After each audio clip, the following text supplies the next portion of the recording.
celebrate the emperor's birthday. And that was just the epitome for me as a merchant and a gallery owner to be part of that celebration. Yeah. So then we came out here, and I wanted to get involved again with anything Japanese. And here we have a sister city in Japan. So I've been involved with them ever since I got back here in '88. Yeah.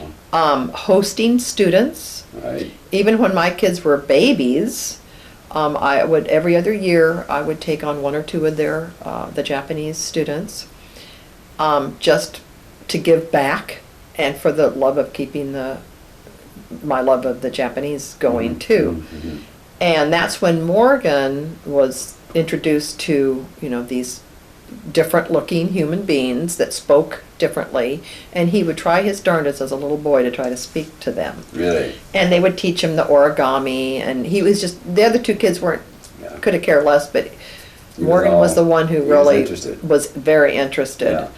So it's interesting over the years how those initial kids that I started hosting in '90, Joey was 1, and they were in their teens. They sent 13, 14-year-olds. They're parents of themselves now. Yeah. So every other year, starting in '90, I always have taken students in. So I've got a little family of kids over in that area of Japan, which is southern Japan. But the sister city has always, every other year, we take turns. They send students here one year. The next year we send students for a 10-day period. Mm-hmm. To this day, I still am the one that does the city tour and the county tour with the students, as well as the delegations. The delegations have included teachers, where we've sent teachers over there. They've sent teachers here.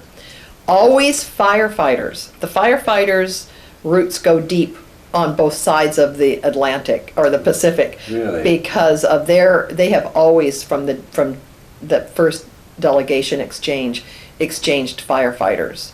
And firefighters are their own family in themselves. Mm-hmm. They're their own breed. They don't care what nationality you are, but a firefighter is a firefighter across the board. Right. And so they have a lot of deep relationships there. We have also sent nurses from Scripps Hospital. They have been involved with our program. Mm-hmm. We've sent art back and forth, oral histories back and forth. I wish we could do more. In the early days of the Sister City program, we had to fundraise all of our own monies just to send the students, which took most of our fundraising funds.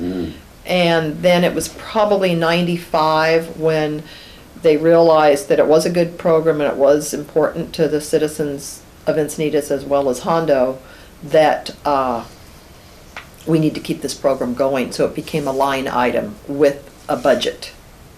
We've had the lion dancers come over. We've had singers come over. It's been a wonderful exchange, and it has always been very strong. It seems to have months of where there's no activity, followed by months of a lot of preparation to get ready for our brothers and sisters to come over, or for our preparation to go over there. I was always invited to go over with the first delegation, but I had small children. So I could not make my first trip. I think it was '90, the first time I was really at a point where I could break away and leave and go over and see where all my kids were, right. where they lived. And of course it was wonderful. Yeah. And then when Morgan was chosen, and they do it anonymously, how they choose the students, and it's open to any sophomore or junior who lives within the city of Encinitas, this competition. You just write an essay on why you should be selected and what you can bring back to the citizens and how you can help the program grow. And of course Morgan wrote a beautiful little essay, and he was chosen. So he got to go with the delegation when he was a junior at San Diego.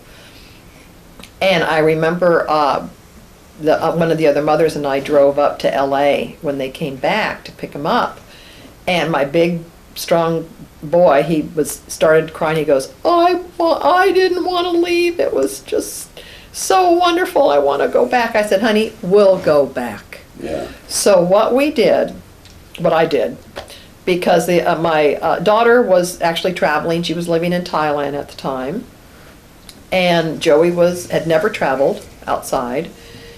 The next time a delegation was getting put together to go over for, I can't even remember the event now. We traveled with the Encinitas delegation separately and privately. I always paid my own way anyway. Yeah. Because I think I don't need a free trip out of the citizens. Yeah. Anyway, so that my two sons and I went back to Amaksa. It was still Hondo then. Yeah. And Joey got to rekindle relationships, and Joey got to experience a new country and culture, and I was very proud of my boys.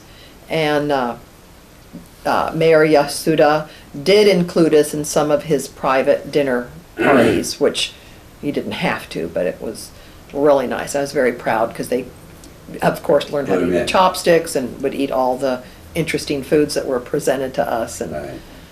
That was neat. Yeah, it was really neat. It was a great experience. And then from there, I thought, my goodness, we're almost there. I had arranged for the boys and I to go on to Thailand and meet up with their sister, Rosanna. That's neat. So we had a nice experience in Thailand. Rosanna had been there 6 months and could speak a little Thai and knew her way around Bangkok and Chiang Mai. Yeah. And she lived in Pai. And I remember driving the kids on the wrong side of the road with a left stick shift, 4-wheel drive going over the mountains. And it was just wonderful. Oh, neat. Absolutely wonderful, yeah. A regular family affair. Yeah, it really was great. Really was That's great. We had a nice. gret time. And then we all traveled back here together. Well, you were in an ancient culture. Definitely. But when you come back to Encinitas, we do have a little bit of a older culture, and part of that older culture is the Derby House. Yes. And as a young girl, then you had some experiences there. Well, I always liked the Derby House because it was large. It takes up where our street is, McNeil and F. It takes up the entire lower half of the block. So it's 4 lots. Our house sat on 2 lots on the McNeil side, so they take up the 2 lots on the F Street side and the 2 lots on the McNeil side, and of course Vulcan's at the bottom. Yeah. But that is the historic hotel that was built across from the train station. And when the train station was there, we used to go down and play at the train station as well. Yeah. Now, Mom didn't like us playing around the train. Yeah. When I was very young, well, in '53, one of the toddlers that lived on this street, the veterinarian's son, Harry Hill's son, was actually killed on the railroad track when he toddled down. So Mom had this huge aversion to anywhere west of our house. And we could play up the hill, but down the hill always made her nervous. Understandably. Understandably. And so we would go to the train station and play, and we were always very curious about going into the Derby House. We would play around it, in and around it. I think only twice in my entire life have I been inside. At that time when I was growing up, I think it was more of a boarding house type of setup, where rooms were rented to, which Mom thought were, derelicts, which, who knows, they were probably very nice people. Yeah. But they did stay to themselves. Yeah. But it always held such a fascination for us kids. Yeah. And when we would have our summer nightly hide and go seek episodes on this street, the entire block was open territory. We would many times hide in those bushes at the Derby House. But it has always been, I call it the grand lady of the street, because it's just a beautiful, beautiful old building. Yeah, that's nice. Now, you are interested in antique things, and you do go to estate sales. Estate sales and garage sales. This has been your sales. practice for years, I guess, Well, hasn't it? this is from my dad. This comes from my dad. That a lot of times people at garage sales, as you well know, they're still good, usable things Yeah. at pennies on the dollar. Yeah. So that's how I stay within my budget, is if I need a sofa, I just start going to estate sales and garage sales, and you can usually find it. Yeah. And that way, and it's fun how I get to, when I look in the paper and see the name of the street, oh, I know where that is. Yeah. I should be a taxi driver. Now, your own home is a part of a, not necessarily a bread and breakfast, but it's close. It's close. I would call it. And you recently got into it. I recently did, because it's large, and now that the kids are older and moving out, maybe they'll be back, who knows. But with our family business, back, about 6 months after my father died, in, let's see, 88, December 88, my mother was living alone on the small, just old wood home that was on this double lot. She always said, well, I know that you don't want anything to do with the store, because I had to work at the store. Right. I have an aversion to this day to go to the grocery store. She said, well, you can have the house, and your brother and sister can have the store. And we were looking, Tom was a physician, we had a growing family, we were looking somewhere to buy or build. Right. And Mom tended to be insistent on that. And so we really followed through with it. And, legally it was all documented. The house was built. This room where we're sitting now was Mom's apartment. Right. That she could live here rent-free for as Right. long as she was able. Yeah. So we built the house finished in early 91. Mom moved in the end of June of 91, and she was here for 15 and a half years, which I thought was a real asset, especially living in Japan and experiencing other cultures. Having multi-generations in one house is a real asset to the family unit.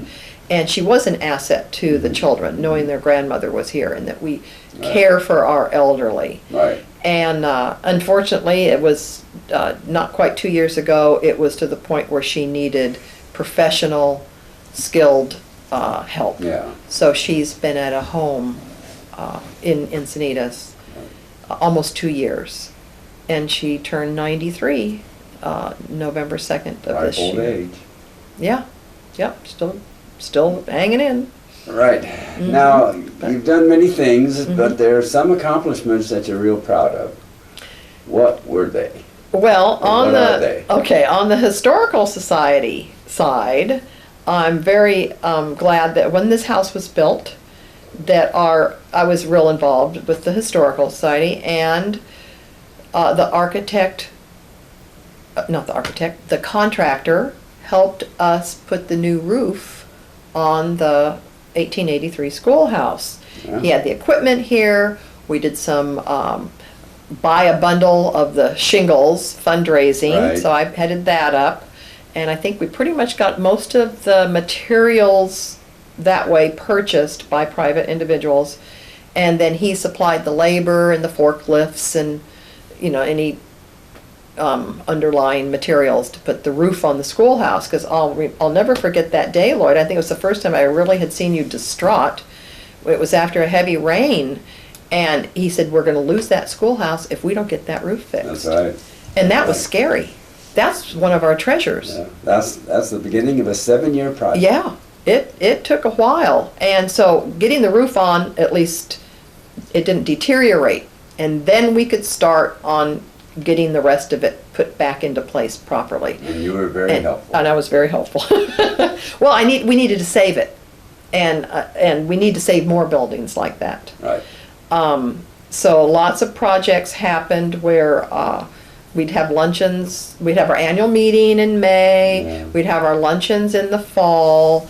And I have no problem asking people for money or underwriting this, or can't you help with that? Right. What are they going to say, no?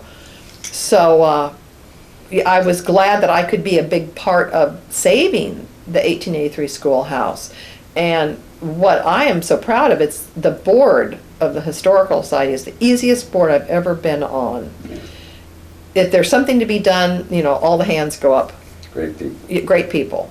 And everyone supports one another, and we get things done. We might not have a huge bank account, but we have a beautiful schoolhouse that's been preserved. We keep adding to it.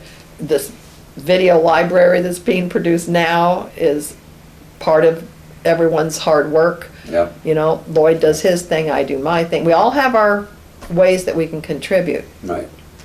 So I'm proud of what I've been able to do, you know, the brick paving, you know, buy a brick, you know, just ways that the community can get involved with Right. saving it too. Now you had leadership qualities that you used. What were they? How did you Well, do that? I don't even know if you realize that I was the first chairperson for the City of Encinitas' new Commission for the Arts when they started that. It That's was great. Lou Aspel at the time. And, you know, I've always liked art, Yeah. not knowing how it all worked with city. I applied and was accepted to be part of the first commission, and then we all had to vote on who was going to be the head of that, and I was voted to be the chair of that Right. for 2 years. It was a 2-year commitment. So I enjoyed that. With that involvement, we got the tree grates in downtown 101. We got the medallion mosaic pop-out mosaic Done. done. As That part was of the through me. commission? And You were involved? I did the photo contest every year for the Encinitas birthday celebration to get people out with their cameras looking at what's actually there.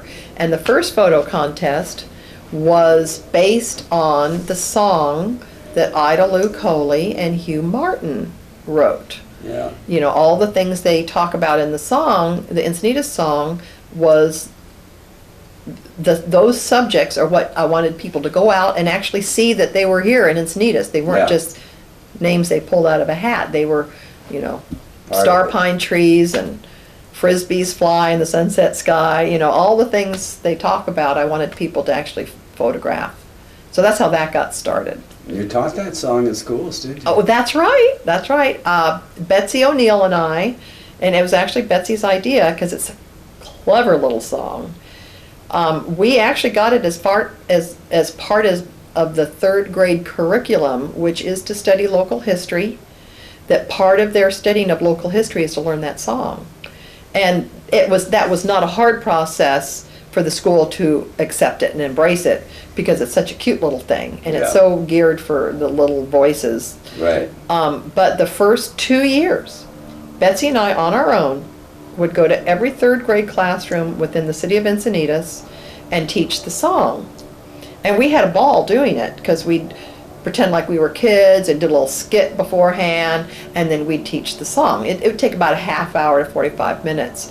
Getting it scheduled with the teachers was probably the first Yeah. challenge, Yeah. but then we would provide the teacher with the tape that had the music on one side, the music and the lyrics sung by professionals on the other side, Right. a copy of the music and lyrics in English, and then eventually the second year in Spanish. Oh, really? We actually at Capri Elementary School taught it in Spanish. How neat. I Yeah, didn't know yeah. that. Jim McQuinney translated it. He had to translate it, you know, not verbatim because of Yeah.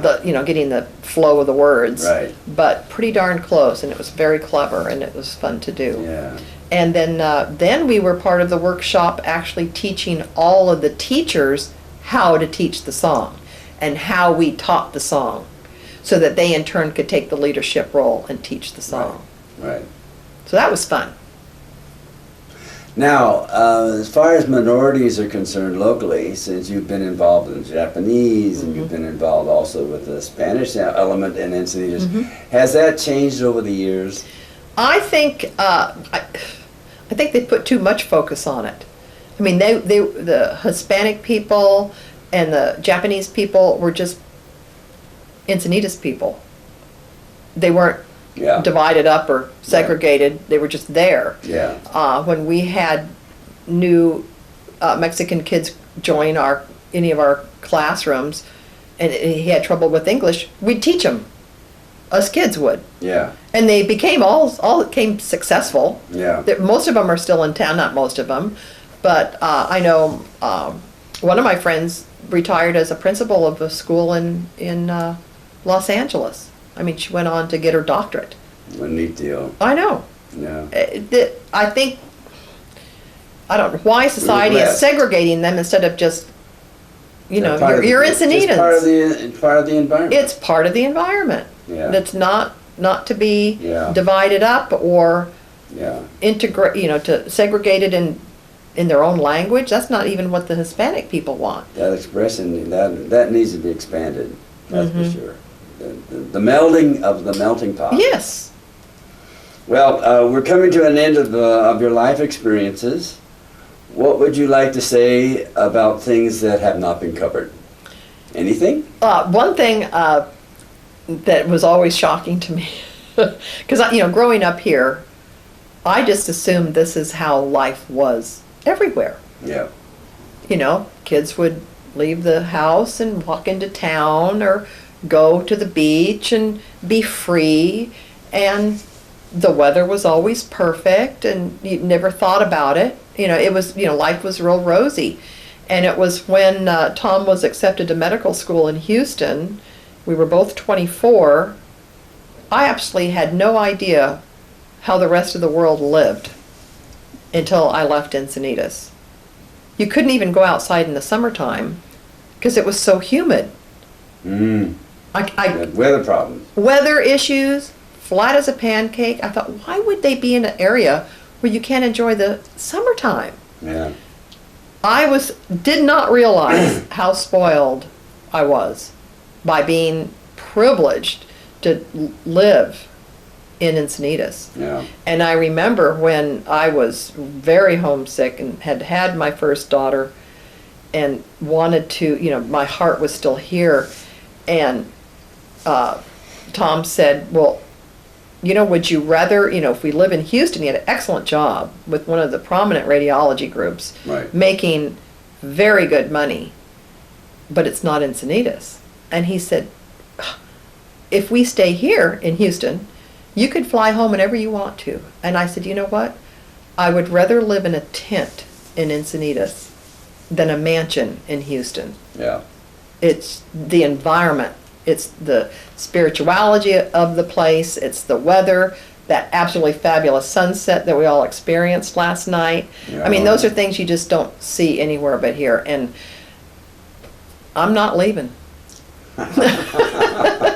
We don't want you to. That's for sure. You are a part of the environment. Well, the Encinitas Historical Society and I extend our great appreciation to you for this review of your life and experiences in Encinitas. It has been enlightening. Thank you, Carolyn. Well, thank you, Lloyd.